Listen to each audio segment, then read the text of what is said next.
오늘 제목이 뭡니까? 믿음과 순종이죠. 우리가 수없이 들은 말씀이지만 다시 한번 말씀을 들으시고 깨달으시고 결단하시고 그대로 행하시기를 간곡히 부탁을 드립니다. 아멘. 네. 우리가 수없이 들어서 알지만 또 뭐 이 말씀 중간에 그렇지도 모르겠어요. 근데 그렇지가 않습니다. 가장 중요한 말씀 중에 하나입니다.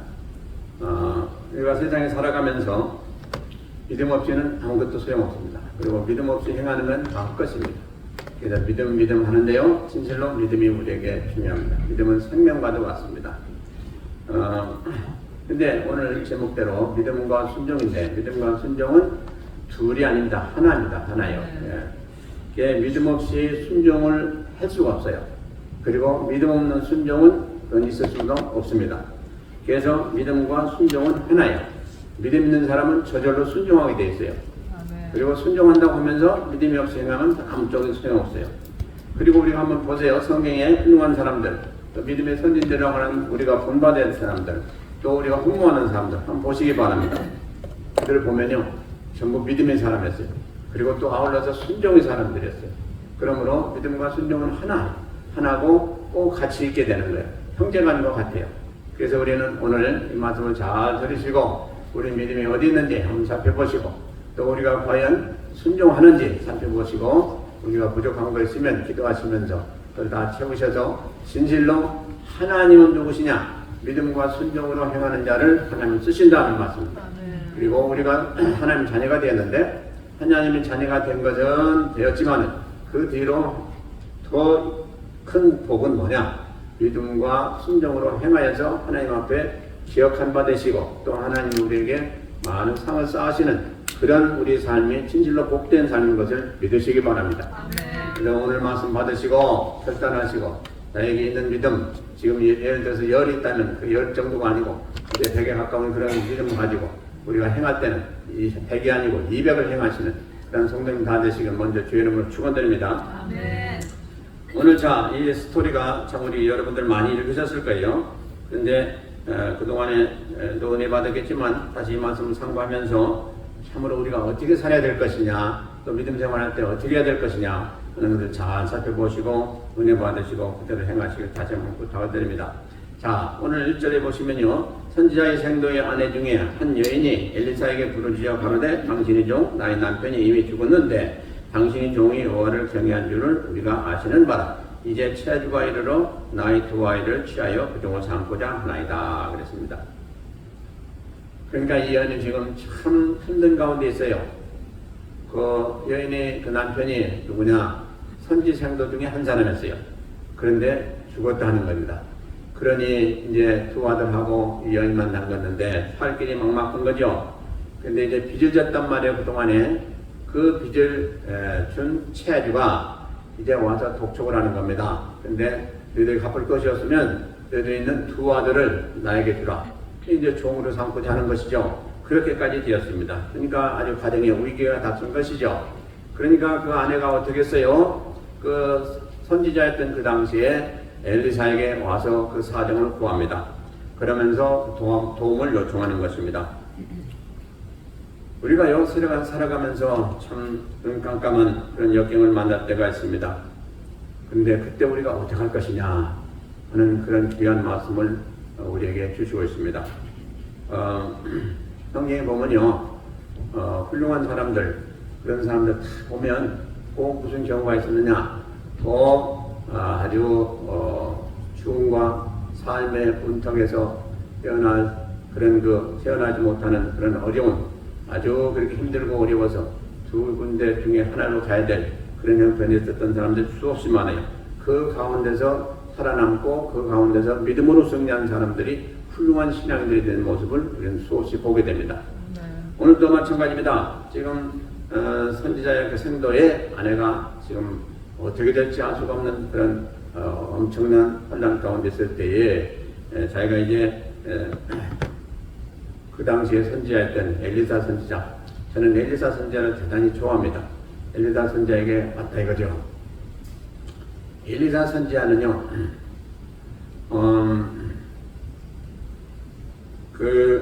선지자 그 사역을 할 때에 진실로 하나님이 놀라운 역사를 하셨어요. 그리고 또 선지자 사역하기 전에 하나님께 간절히 기도하고 소원 가지고 그야말로 갑절의 능력을 받아서 끝까지 잘 감당한 선지자 중에 하나예요. 근데 그 선지자는 국부로 여김을 받았습니다. 나중에 이스라엘을 구하고 또 죽어서까지도 이스라엘을 구원하는 그런 엄청난 참 능력이 있었던 그런 선지자 중에 하나입니다. 그래서 그 악한 왕도 그 왕 앞에서는 그 선지자 앞에서는 아버지라고 불렀어요. 그리고 나라의 아버지라고 했어요. 이 정도로 아주 대단한 선지자였습니다. 어쨌든 이 선지자에게 지금 현재 와서 이렇게 보았다는 거죠. 그러니 그 다음에 선지자가 어떻게 했는가 하는 것을 볼 때요. 우리가 참 먼저 살펴보길 원하는 건 많은 사람들이 이렇게 많은 어려움을 당했더라 하는 것입니다. 예를 든다면 우리가 잘 아는 대로 욥이 얼마나 힘든 일을 겪었습니까? 우리는 이렇게 편하게 산다 할지라도 때로 조금만 어려운 일이 있으면 너무너무 낙심하고 하나님 왜 이러시냐 하고 원망도 하고 불평도 하고 그래요. 그런데 가만히 생각해 보세요. 원망 불평 안 할 게 이 세상을 바라보면 아무것도 없어요. 항상 원망 불평하고 살아야 돼요. 그럼 원망 불평해서 그게 되었습니까? 안 돼요. 어떻게 해서 돼요? 하나님 앞에 감사하고 하나님 앞에 기도하고 믿음으로 행하니까 되더라는 것이죠. 그러니까 원망하고 불평해가지고 되면요 100번 해야 돼요. 저도 그렇고 여러분들도 그렇고 그래요. 왜 이렇게 난 아프냐? 왜 내가 하는 일이 이렇게 안 되냐? 부정적으로만 생각하면요 계속 부정적인 생각이 들고 섭섭하고 원망스럽고 왜 하나님이 야속스럽고 그렇습니다. 그런데 어렵고 힘든 일이 있어도 하나님 나를 도와주시겠지. 그 믿음 가지고 기도하면서 긍정적으로 생각하고 행하면 하나님 반드시 도와주시게 되었습니다. 그 중에 믿음의 우리 선생님들 보면 누가 있어요? 욥이 있어요.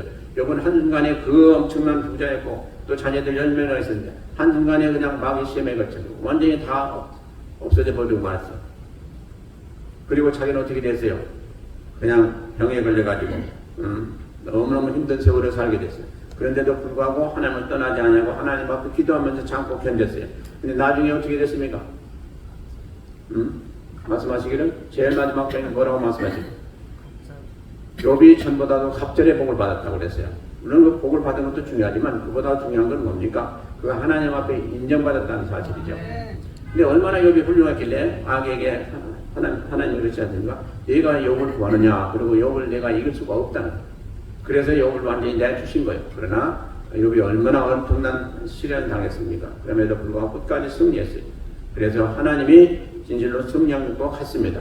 그러니까 하나님 물론 뭐 승리한 게 당연하지만은 하나님이 세우신 욥에게 완전히 사단이 그냥 티오페를 당했다는 것이죠. 그 사람이 누구예요? 욥이요. 그래서 우리가 어려움을 당할 때 누구를 예를 듭니까? 욥을 들어요.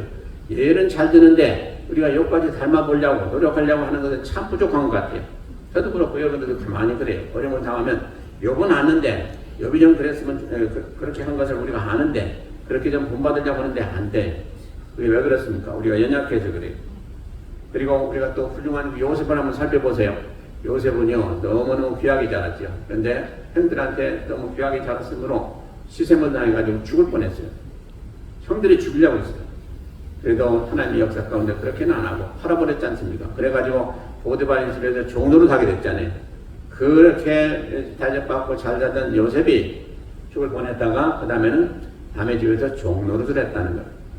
근데 거기서도 계속해서 잘함으로 온전히 굳게서 행함으로 그 보디발이 인정해가지고 가정 총무로 삼았더라. 그래서 뭐 체구도 외모도 행하는 것도 아주 잘하고 훌륭하니까 누가 탐을 냈어요? 그 아내가 탐을 냈더랬어요. 그래가지고 거기서 또 시험 들 뻔했는데 그것을 다 물리치고 그걸 그렇게 안 받아들이므로 해서 어떻게 됐습니까? 감옥에 가고 말았어요. 모함을 받아가지고 감옥에 갔어요. 감옥에서 결국 이제 하나님께서 택하셔가지고 그 모든 혼란 다 제거해 주시고 이제 애굽 왕의 그 꿈을 해석해 주므로 애굽 왕의 눈에 들어가지고 이제 그가 총리가 됐지 않습니까? 그러니까 한순간에 어떻게 됐어요? 30세에 총리가 됐어요. 그 강대국 애굽의 총리가 됐단 말이에요. 그런데 성경에 보니까 그가 그렇게 어려움을 당할 때 한마디도 불평하거나 원망하는 일이 없었어요. 자기 현재 처한 입장을 감사하면서 아주 올바로 하나님 말씀 안에 굳게 서서 행했어요. 그 결과가 그렇게 되었다라는 것입니다. 그러니까요, 우리에게 복을 받는 게 거저가 없어요. 은혜 받는 것도 거저가 없어요. 은혜 받을 만한 일을 해야 돼요. 아멘. 은혜는 선물이라고 그러기 때문에 거저라고 생각하는데요. 여러분들 한번 지나면서 가만히 살펴보세요. 내가 은혜 받았다, 복을 받았다 그럴 때 가만히 생각해 보세요. 그냥 오지 않아요. 우리가 다 그만큼 받을 만큼 그게 크레딧이 있어야 돼요. 우리가 그 구원은 완전히 100% 선물이지만은 거저지만요. 그 외의 것은 우리가 다 노력하고 힘써 해야 하나님의 복으로 주시게 되어 있어요. 이거 잘 기억하시고 행하시길 바랍니다. 그런가 하면 또 에스터는 어떻게 했습니까? 자기 민족이 다 죽을 뻔했어요.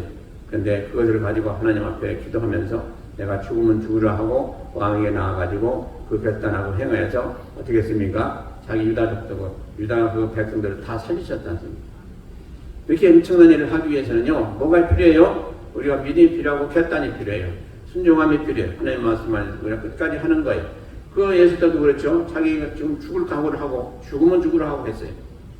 그러니까요, 우리가 신앙생활 할 때 제일 마지막으로 내놓는 게 뭐예요? 죽음이에요. 그 사람들이 누구예요? 순교자들이에요. 그러니까 우리가 살아가면서 가장 귀한 게 우리 생명 아닙니까? 내가 생명도 불사하겠다 하면 못할 일이 없어요. 너 새벽 예배해라, 금식해라 그럴 때 아이고 힘들어서 못해요 그러죠. 너 죽을래? 아니면 기도할래? 뭐라고 했어요? 그러지요. 죽지는 절대로 안 늦겠다고 그래요.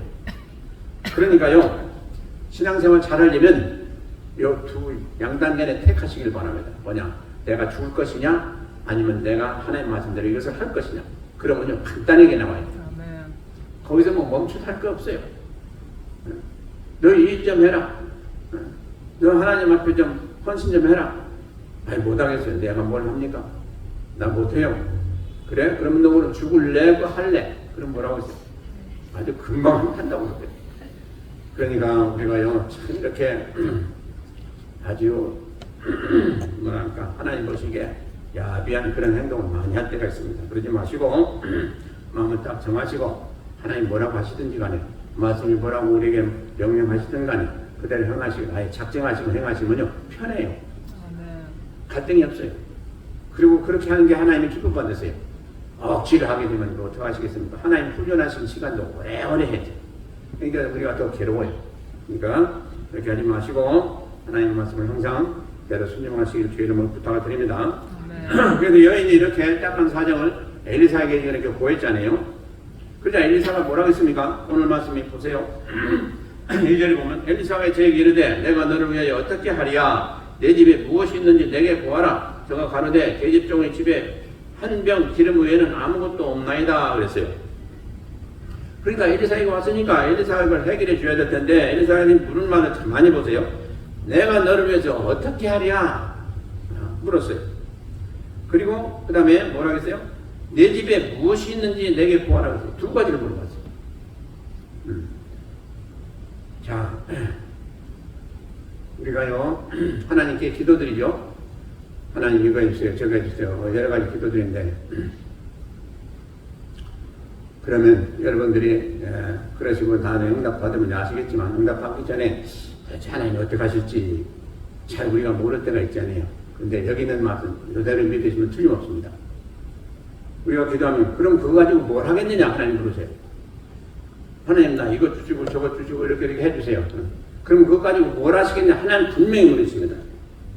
예를 들면 여러분들 못 들으셔서 그렇지 확실히 그렇게 해야 돼요. 지금요 이 지금 선지자가 이렇게 어떻게 하냐 하는 물음이 하나님 물으신 겁니다. 이게. 그리고 그 다음에 너에게 있는 것이 무엇이냐라고 또 물었어요. 그러면 너가 지금 아무것도 없이 지금 그야말로 내 아들들 잡혀가가지고 종이 될 그런 입장인데 그럼 네가 가지고 있는 것은 무엇이냐 묻는 거예요. 그러니까 그 여인이 뭐라고 했습니까? 뭐라고 했어요? 기름 한 통, 기름 한 병밖에 없다고 그랬어요. 기름 한 병. 그럼 어쨌든 가지고 있는 것이죠. 그러니까 선지자가 뭐라고 했습니까? 3절에 가로되 너는 밖에 나가서 모든 이웃에게 그릇을 빌라 빈 그릇을 빌되 조금 빌지 말고 너는 네 두 아들과 함께 들어가서 문을 닫고 그 모든 그릇에 기름을 부어서 차는 대로 옮겨 놓으라. 간단한 거요. 간단해요. 자, 모든 이웃에게 그릇을 빌라. 그러니까 그 동네에 있는 사람들 어디에 가가지고 빌려달라는데 앉을 수는 없잖아요. 그릇을 빌는데 아주 헛주는데 최대한 그릇을 빌라. 빌려오라 이렇게. 그래가지고 그 기름 한 병을 가지고 이제 문을 닫고 네 두 아들하고 같이 그 기름을 그 그릇에 다 부어라 그랬어요.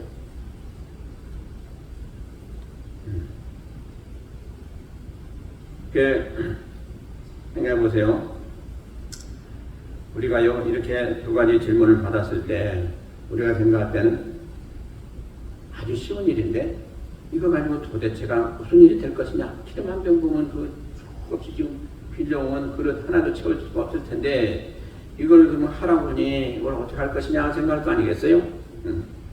그래서요, 우리 믿음은 뭡니까? 믿음은 11서 11장 1절에 말씀하고 있는데 뭐요? 믿음은 뭐요? 진실로 믿으십니까? 이 말씀을? 바라는 때 실상에 보지 못하는 게 증거라는 걸 분명히 믿으세요? 그러면 우리가 무슨 일을 행할 때 보지 못하고 이거 기도해야 진실로 이루어질까 하는 의심이 날 때 어떻게 해야 되겠어요? 바로 히브리서 11장에 있는 말씀을 우리가 그걸 넘어서서 기도해야 돼요. 그러니까 다시 얘기하면 그것을 확실히 여러분들이 믿는 믿음 안에서 기도해야 돼요. 아무리 기도해봤자 이 믿음이 없으면 안 돼요. 지금 보지 못한다. 그거 지금 보게 해주기 위해서 그걸 위해서 기도하는데 그러나 분명히 그걸 믿는 믿음을 가지고 기도할 때 바로 무슨 말씀을 하시는 거예요? 그게 실상으로 나타난다는 거예요. 없었던 게 나타난다는 거예요. 눈에 보이지 않던 것들이 보게 된다는 거예요. 이 믿음이 없어가지고는 아무리 기도해도 소용이 없어요. 기도할 때 반드시 하나님은 지금 현재 내가 가지고 있지 않지만 주실 것이고 또 내가 병은 낫지 않았지만 병이 날 것이고 하는 그런 것을 확실히 믿는 믿음 안에서 하라는 말씀인 것입니다. 이게 중요해요. 성경에 보면 이런 믿음의 사람들이 많이 있어요. 근데 그들이 다 허탕친 사람 하나도 아니야. 다 얻었어요. 그들이 소개 목적만은 다 얻었어요. 자, 성경에 보니까 이제 누가복음 18장에 보니까 그 소경이 있었는데 소경들은요 그 당시에 그렇지 않으면 일도 못하니까 다 무슨 일을 했어요? 다른 사람을 찾아가가지고 이제 소위 말하는 거짓 노릇을 했어요. 그러니까 여기도 구걸하던 사람이다 이렇게 나왔어요. 그러니까 그 거지가 있었는데 그 거지가 무슨 얘기를 들었는가 하니 예수님이 지나가신다는 얘기를 들었어요. 근데 예수님에 대해서 그 당시에 들었어요. 누구신가를 들었어요. 그러니까 왔다 이제 됐다 하고서 막 그냥 큰 소리를 쳐가지고 예수님을 불렀어요. 주여 나를 불쌍히 보시옵소서. 내가 지금 눈이 보는 나를 뜨게 해주죠. 근데 소리쳐 외칩니다. 그러니까 사람들이 옆에 있는 사람들이 조용하라고 그랬어요. 책망을 했어요. 조용하라. 그러니까 그가 더 크게 소리 질렀다고 그랬어요. 그러니까 주님이 들으시고 저를 데려오라 그랬어요. 그리고 데려왔어요. 그러니까 내게 무엇을 해주기를 원하냐 그랬어요. 바로 지금 선지자가 했던 말과 똑같은 거예요. 너에게 뭘 해주기를 원하냐? 아이 주님이 그걸 몰라서 물으셨겠어요? 왜 물으셨을까요? 왜? 그 사람의 믿음을 다시금 견고케 하시기 위함이에요. 그리고 확인하기 위함이에요. 우리가요 하나님 앞에 기도할 때 하나님 분명히 물으셔요. 그럼 뭘 내가 어떻게 하기를 원하냐? 분명히 우리가 우리 소원을 얘기해야 돼요. 눈을 뜨길 원합니다 했단 말이에요. 그 순간에 어떻게 됐어요? 이 구걸하던 사람이 깨끗하게 나았더라 그랬어요. 그런데 얼마나 이 사람이 기뻤겠습니까? 근데 주님이 그 땅에 하신 말씀이 엄청난 말씀인 것입니다. 보라, 내 믿음이 너를 구원했느냐 그랬어요. 이야, 이 말씀이 얼마나 귀중한지 알 수가 없어요. 여기서 오늘 보면 구원했다는 게 구원받았다는 얘기예요. 영생을 얻었다는 말이에요.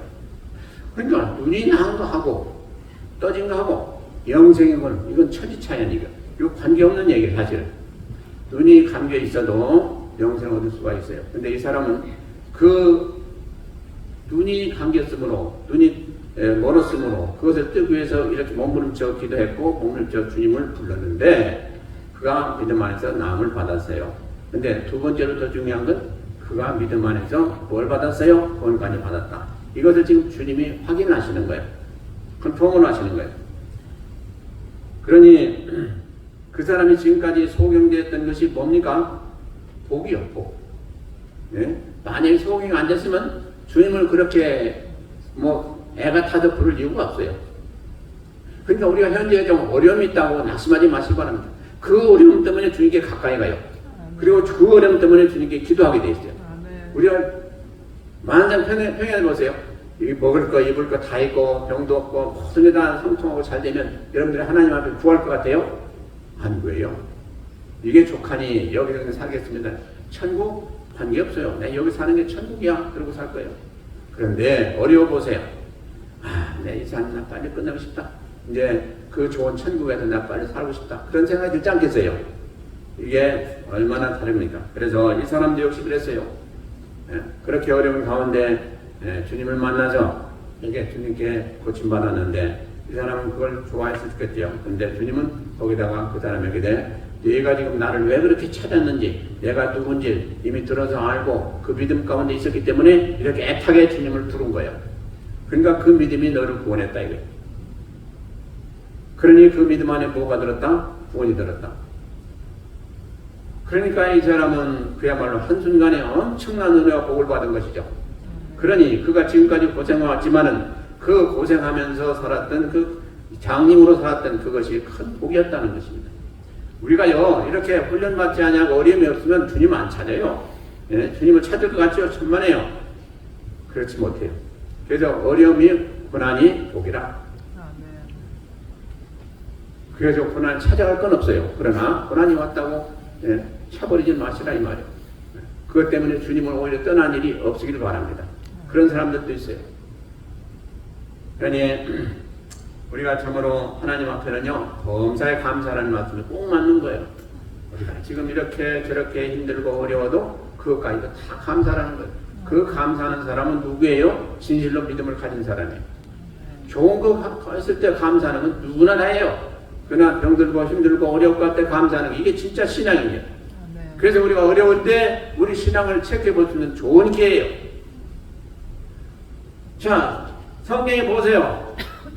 쉽게 신앙생활 한 사람들 훌륭한 믿음을 가졌나 안 가졌나 다 보세요.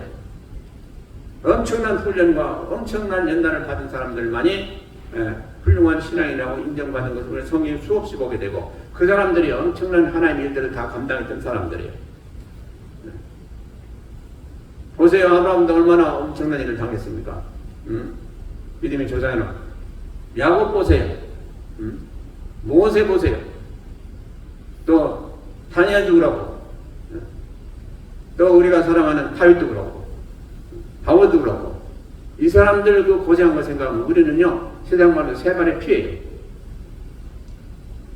그들이 그런 고난 당하면서도 어떻게 했습니까? 끝까지 주만을 의지했던 그런 믿음을 보게 돼요. 그런 걸 보면서 좀 우리도 시샘 안 나요? 그리고 그런 걸 보면서 좀 부러워서 우리도 그렇게 해봐야 되겠다는 생각 안 나요? 그들은 그렇게 하나님이 은혜 주셨으니까 했지. 정말이에요. 괜히 은혜 주십니까? 연단하시면서 하나님 은혜 주시게 됐어요. 그냥 안 주세요. 한 단계 이랬으면 그 다음에 또 한 단계 또 하나님 시험하시고 훈련하시고 그러시고 그걸 패스하면 또 은혜 주시고 또 주시고 이렇게 주시지 그냥 한꺼번에 다 주시는 거 없어요. 그래서 우리는 신앙은 훈련이에요. 훈련해야 돼요. 그러지 않고 뭐 잘 되겠다? 그럴 수가 없어요. 그리고 그 이제 엘리사가 얘에게 말했죠. 빈 그릇을 빌려와라. 거기다 해라. 그렇게 했어요. 그 이제 그렇게 다 했죠. 다 했어요. 그 기름이 이제 다 이제 그 그릇을 채우니까 그쳤어요. 그러자 엘리사가 뭐라고 그랬어요? 여인이 그에게 같으니까 와서 뭐라고 했습니까? 엘리사가 여인에게 그럼 기름을 팔아가지고 이제 빚을 갚고 나머지는 생활에 이제 보탰으면 되겠다. 이렇게 말씀해 주므로 이제 모든 문제가 해결된 것을 성경은 오늘 말씀하고 있습니다. 그런데 여기서 우리가 한 가지 살펴보기를 원합니다. 우리는요, 이 여인만 지금 빚진 게 아니고 우리도 엄청난 빚을 지고 지금 사는 사람들입니다. 네. 근데 그 빚을 준 채주가 되시는 하나님이 우리에게 찾지 않으시는 것 같지만 찾고 계십니다. 우리에게 은혜 주셔서 구원해드리고 우리가 지금 살아가면서 순간순간마다 은혜 주셔서 이렇게 저렇게 돌보시고 하시는 모든 거 하나님은 우리에게 찾으십니다. 그걸 가지고 어떻게 쓰셨는지, 하나님은 물질을 주셨으면 물질을 가지고 어떻게 쓰셨는지 우리를 살펴보시고요. 우리가 또 죽을 고비에서 살아났으면 그 새로운 삶 가지고 어떻게 살아가고 있는지 주님은 다 보십니다. 그래서 우리는 다 빚이에요. 그게 하나님 은혜 받은 거 그냥 공짜로 받았다고 생각했지만 그거 아닙니다. 하나님 우리에게 은혜 주시고 다 살펴보시고 계십니다. 물질 주신 은혜, 또 우리가 건강 주신 은혜, 모든 거 다 살펴보세요. 우리에게 능력 주셨으면 능력을 어떻게 쓰는지 다 살펴보시고, 이거 다 빚이에요. 그 빚을 여러분들이 어떻게 쓰시는가는 우리가 해야 돼요. 근데 그걸 다 보시고 세마신 분이 누구냐? 하나님이시라는 말씀이에요. 그 하나님 마음에 드시게 해야 돼요. 여러분들이 그 하나님 마음에 드시지 않고 우리가 헛되었으면 하나님 거두가세요. 시험하면 생명까지 거두가세요. 두렵게 얘기해요. 하나님 받은 거 좋아라 하지 마시고 그걸 가지고 어떻게 쓰느냐는 더 중요하다는 거예요. 그래서 우리는 다, 그래서 사도 바울이 뭐라고 했습니까? 나는 생명의 빚진 자라고 그랬어요. 우리 다 같이 생명의 빚진 자예요. 그래서 우리가 전도해요. 평생에 한 사람은 전도해야 될 거 아니에요. 내 생명 구해줄 한 사람은. 근데 그것도 무감각한 성도들 있어요. 그거 아니에요. 나를 구원해준 하나님, 최소한 내 평생에 한 사람을 구원해야 되겠다. 그 마음을 좀 가지시길 바랍니다. 오늘도 우리가 전도 나가는데 전도에 가서 그 마음 가지고 열심히 좀 전도하시길 부탁을 드립니다. 그리고요, 참 오늘 이렇게 선지자가 이제 그 여인에게 말한 것 같이 하나님이 이렇게 모든 은혜를 베푸셨는데 그것을 가지고 어떻게 쓸 것이냐 이제 그대로 다 말해줬습니다. 근데 우리가 그 하나님의 은혜 가운데 빚진 자로서 우리는 과연 은혜 받고 그만 좋아만 하고 우리에게 그냥 복된 것만 알고 우리에게 그냥 기쁨만 알고 그렇게만 지내지 마시고 그걸 빚으로 여기시고 앞으로 결단하시고 행하시기를 다시 한번 부탁드립니다. 근데요, 우리가 이제 문제가 생겼을 때 오늘 그 이 여인의 그 신앙을 한번 생각해보고 하면 순종하는 신앙이 있는데 대로 하나는 대로 그대로 해서요. 그러니까 이 문제가 해결되고 되지 않습니까? 근데 우리가 과연 어떤 문제가 생겼을 때 어떡합니까? 문제가 생기면 무조건 하나님 앞에 무조건 기도를 하죠. 왜? 하나님이 우리를 도와주셔야 되니까 기도를 하는데 그 다음에 중요한 게 뭐였습니까? 우리가 이걸 좀 간과하기가 쉬워요. 그 다음에 이 여인이 문제가 생겼는데 누구한테 왔어요? 선지자에게 왔어요. 그 당시에 자기 남편이 선장이었기 때문에 당연히 그 선지자에게 와야 되죠. 근데 우리가 살아가면서요, 여러분들이 그걸 잘 못하시는 것 같아요. 여기를 쭉 보니까 목회하면서 여러분들이 문제가 생기면 대부분의 많은 분들이 그냥 자기 혼자 씨름할 때가 많아요. 씨름도 않고 그냥 포기하는 분들도 많아요. 근데 그러지 마시고 목회자를 왜 세우는 거 하니? 여러분들이 영적인 지도자로 세웠어요. 그래서 문제가 있으면 모든 문제의 실천은 어디서부터 오느냐? 영적인 면에서 와요. 여러분들이 아프고 또 여러분들이 문제가 생겼고 여러 가지 문제를 따지고 보면요, 그게 그것 때문에 생긴 게 아니야. 근원은 어디서부터 오냐? 영적인 면에서 오게 돼 있어요. 이걸 아셔야 돼요. 그러면 하나님 대신에 각각 교회에 세우신 자가 누구냐? 목회자예요. 그러면 목회자에 와서 상의하고 목회자에 와서 그 문제를 가지고 아뢰고 또 같이 기도하고 도움을 요청해야 돼요. 그렇게 하시는 분들이 있어요. 없는 건 아니에요. 그렇게 하시고 많은 도움을 받고 하시는 분들은 제가 많이 봐왔고 그래왔죠. 지금까지 목회하면서. 그런데 우리 교회들보다도 다른 교회들이 와서 좀 도와달라고 그래요. 다른 교회들이 와서 기도해달라고 그래요. 오히려 그게 더 많아요. 솔직한 얘기죠. 그래서 왜 우리 교회들이 이렇게 영적으로 어두운가 하는 생각을 하는데요. 참으로 여러분들 문제가 생기지 않습니까? 문제가 생기면 여러분들이 기도하시는 것도 중요하고 가만히 생각해보고 어떻게 해야 될 바를 생각하는 것도 중요하지만은 하나님께서 영적인 지도자로 또 목회자로 세워진 사람이 바로 목회자예요. 그러니까 여러분들이 와서 무슨 문제든 불문하고 같이 상의하고 또 도움을 요청하고 기도 부탁하고 이렇게 하는 것은 아주 기본적인 상식이에요. 근데 나중에 보면요, 그런 엄청난 문제가 있었는데도 불구하고 가만히 딱 있어가지고 나중에 제가 알고 나서는 깜짝 놀랄 때도 많아요. 그래 되면 이미 어떻게 됐어요? 때가 너무 늦어가지고 손을 쓸 수가 어려운 그런 상황이 있어요. 그러지 마시고 오늘 이 여인처럼 문제가 있을 때 그 선자에게, 선자는 그 당시에 영적인 지도자 아니에요? 자기 남편이 지도자고, 그럼 자기 또 지도자 와가지고 지금 사정을 포함으로 이 문제가 해결됐지 않습니까? 이게 대단히 중요해요. 그래서 제가 이제 그동안에 쭉 한 거 보면 누구든지 같이 기도하고 또 도움을 받고 한 사람들 보면요, 다 잘 된 걸 봐요. 하나도 손해본 사람 하나도 없어요. 근데 안 해도 손해본 사람들도 수없이 많아요. 다른 사람은 모르지만 우리 성도들. 그리고 그들이 너무너무 어려워하고 그럴 때도 있는 걸 많이 보게 돼요.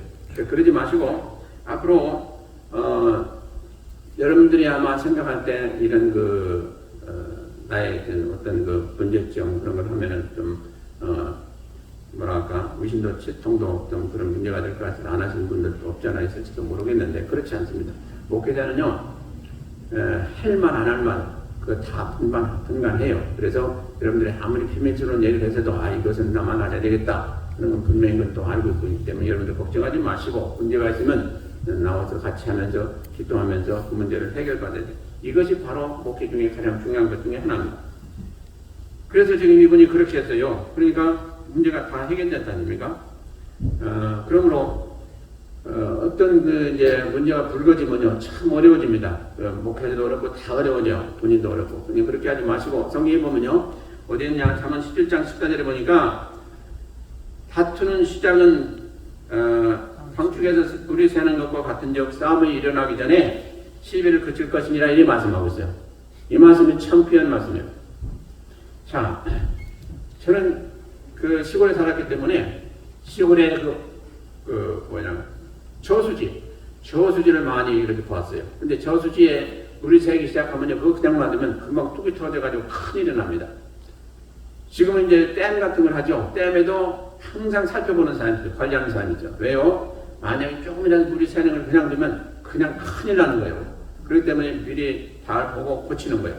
그래서 다투는 시작은 뭐예요? 방축에서 새는 물이 갔다고 그랬어요. 그러므로 나중에 큰일 나기 전에 그 새는 물을 고쳐야 돼요. 그래서 다툴 때 문제가 많이 생기는데 이 다투는 것을 빨리 종식시키라는 얘기예요. 근데 어떻게 해요? 싸움이 일어나기 전에 시비를 그칠 것이니라 그랬어요. 근데 그 여러 가지 문제 중에 다 그 성격이 달라요. 왜 문제가 생겼는지 어떻게 하는지 다 다른데 어쨌든 그게 계속이 되게 되면 뭐가 된다고 그랬어요? 이렇게 방축이 터져가지고 큰 물이 나서 피해를 입는 것과 같은 그런 결론이 난다는 거예요. 그러니까 얼마나 무서운 일입니까? 많은 사람들 죽을 수 있고 폐가 망신할 수 있고 많은 어려움이 있다는 거죠. 그 전에 빨리 그쳐라는 거예요. 그래서 모든 문제가 생길 때 처음에 조그만 때 빨리 그쳐야 돼요. 빨리 그치게 만들어야 돼요. 그래서 빨리 처방을 해가지고 그걸 고쳐야지. 그렇지 않으면 나중에 크게 되면 큰일 난다 이거죠. 그렇잖아요. 암병도 그렇고 모든 병도 그래요. 처음에 이 문제를 잘 치료받고 이렇게 되면 끝나지만 그렇지 않고 그냥 놔두면 나중에 이제 목숨을 앗아가는 그런 결과를 가져오잖아요. 바로 그런 말하고 똑같습니다. 그래서 우리 문제도 그렇습니다. 조그만 문제인데 처음에 시작하는 별것도 아닌데 그것이 별것이 아니고 나중에 커지게 되면 큰 문제가 됩니다. 그래서 여러분들이 그 문제를 빨리 치료해야 된다는 거예요. 그런데 아까도 말씀드린 대로 모든 문제의 근원은 보이는 것이 문제가 아닙니다. 이것을 알아야 돼요. 보이는 건 그냥 드러났을 뿐이에요. 빙산의 일각이에요. 근원은 어디 있어요? 우리 영적인 면이 지금 문제가 있다는 거예요. 죄를 짓는데 왜 죄 짓습니까? 영적으로 타락했기 때문에 지금 죄를 짓는 거예요. 영적으로 돌아오니까 저런 것이 나타난 것이 죄를 짓는 거예요. 그러니까 문제는 어디가 있어요? 영혼이 치료받아야 돼요. 이걸 알아야 돼요. 그것은 누구만이 아니에요? 하나님만이 하세요. 그러니까 항상 하나님과 교통하면서 그 영적인 면 힘쓰는 목회자 그분하고 상의해야 되는 게 당연한 거예요. 근데 그걸 안 한단 말이야. 그럼 나중에 커지면 그때 와서 얘기를 하는. 그때는 이미 늦었어요. 그게 문제가 커져서 할 수가 없는 때가 많아요. 그러지 마시고, 우리 교회도 잘하시는 분들이 있는데 그렇게 좀 잘하셔서 조그만 때 빨리 오셔서 같이 상의하시고 또 기도도 하고 그러시면서 그 문제를 해결받으시길 다시 한번 부탁을 드립니다. 그러니까 여러분들 문제가 제 문제가 되기 때문에 제가 그렇게 힘들게 어렵게 하고 싶지가 않아요. 왜냐? 그런 일이 있으면요, 목회도 엄청난 지장이 있습니다. 말씀 준비하기도 그렇고 기도하기도 많은 힘들어요. 그러니까 초기에 그걸 완전히 없애버려야지, 그렇지 않고 그게 깊어지면 어렵습니다. 그러니까 그렇게 하시고, 하나님은요, 목회자들에게 당연히 하나님의 각가지 은혜도 주시고 은사도 주시고 능력도 주시게 되어 있어요. 왜 그렇습니까? 하나님의 대리자거든요. 있잖아요. 하나님이 세우셔서 하나님의 나라, 이 성도들 지금 여러분들을 저에게 맡겨주신 거예요. 그래서 저는 항상 무거운 마음 가지고 기도하는데 뭐냐? 여러분들 영혼을 위해서 제일 먼저 기도해요. 영혼이 진짜 올바로 서야 되겠고요. 영혼이 잘 돼야 검사가 잘 된다고 했고 또 건강하다고 그랬는데, 영혼이 지금 문제가 생기면 다 탈이 나게 돼 있습니다. 탈이 거기서부터 나요. 그래서 항상 무슨 말씀을 목회자들이 전합니까? 말씀과 기도에 힘쓰세요. 이거 뭐 아주 그냥 항상 나오는 말이에요. 그 안에 다 있기 때문에 그래요. 근데 또 그 말씀한다 그러지겠지만 오늘도 믿음, 순종, 수없이 귀가 아프도록 들은 말씀이에요. 또 그 말씀한다 그러겠지만 그렇지 않아요. 여러분들 100번 들어도 좋은 말씀이에요. 들어야 될 말씀이에요. 듣고 안 하면 뭐 합니까? 오늘 들었으면 귀찮은 말씀 같아도 하시라고 해. 순종하시라고. 그러면 절대로 손해날 일이 없어요. 아멘. 예. 그래서 우리가요, 교회 생활은 협력해야 돼요. 누구와 제일 협력해야 되냐? 목회자와 제일 협력해야 돼요. 예. 그래서 솔직한 얘기를 했더니 여러분들이 목회를 위해서 많이 기도해야 돼요. 왜? 나를 위해서요. 여러분들. 제가 훌륭한 만큼 그만큼 여러분들이 영향이 가기 때문에 그래요. 그리고 제가 여러분들한테 드리는 말씀, 이 말씀을 진실로 하나님의 말씀을 여기고 말씀 붙들고 기도하시면서 그렇게 하도록 최선을 다하셔야 돼요. 그러면 둘 다 잘 되고 하나님 기뻐하실 거예요. 그래서 하나님이 기뻐하신 교회로 될 수가 있을 줄로 믿고 앞으로 모두로 그리 하시길 주의 이름으로 축원드립니다. 기도하시겠습니다. 하나님 아버지 감사